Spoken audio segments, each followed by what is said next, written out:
Now, there's nothing new in these studies whatsoever. You do not need to study.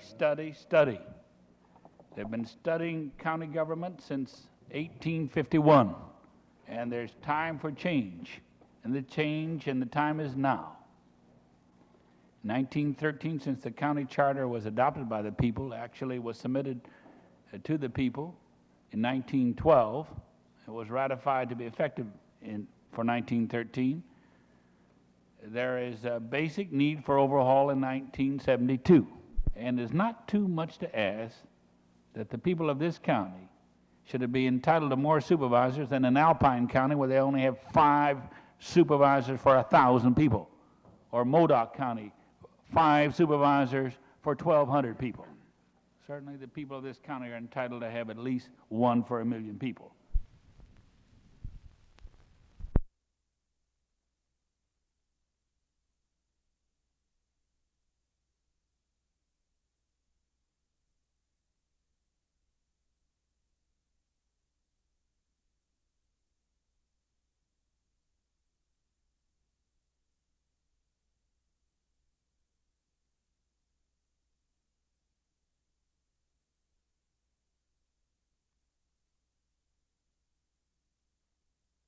Rolling. Go ahead. Gentlemen, in Compton, 70,000 people live with a crime rate that is 4 times the national average.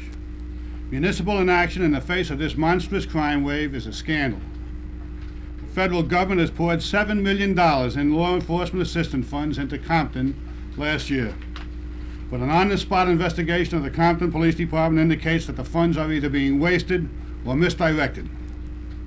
In a city that has seen 31 murders in the first 6 months of this year, there were only 5 patrolmen and 1 detective on the street during last night's 4 to midnight shift. 2 of them patrolmen were on traffic duty. Last night we observed 12 radio patrol cars parked outside Compton Police Headquarters with no police officers available to man them. Such findings will be presented to the Attorney General of the State of California, Evelle J. and to the United States Attorney General Richard Kleindienst. The state funnels federal laws and federal funds for law enforcement down to the local communities. The morale of the Compton Police Department is absolutely zero. Last night, the most experienced patrolman on the street had 3 years on the job. 2 of the men riding alone in radio motor patrol cars had less than a year's experience. I am told that men with 3 days' experience have been sent out on homicide investigations. Precisely why did you come to take a hand and involve yourself into this matter?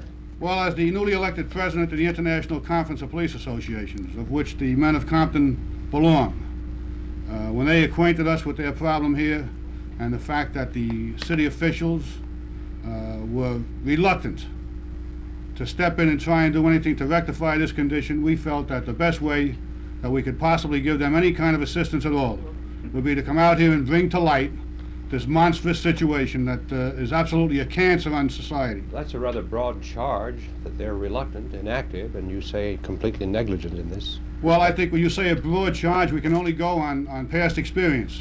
And this has not been a one-time shot in Compton. This has been an ongoing thing in Compton. And the fact that over the past several years, there's been nothing done to correct this situation.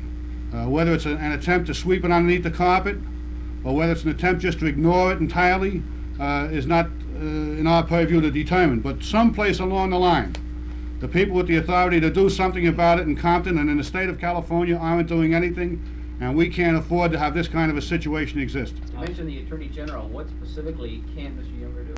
I think that Mr. Younger can step in, investigate these facts and figures that we've presented. If they're true, he can set up whatever procedures he has to implement additional patrol in Congress. In Compton, whether it be in the form of diverting other state funds to hire more policemen in Compton. I think the problem centers around the fact that they're trying to do a job with too few men. They're trying to do a job. Is the fact that we notified the elected officials in Compton, the councilman and the mayor, that we were in town, that would like to have dinner with them. Some very direct relationship then between the situation which exists with the police department substandard wages and salaries and the extent of crime down there. How do you relate these two things? Well, I think from my experience yesterday, I think part of the problem lies that the chief of police in Compton seems to have taken the attitude that he's putting in time now.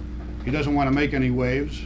And as a matter of fact, he didn't even want to talk to us yesterday until such time as we got in to see him. And he himself could lend a big hand to these men.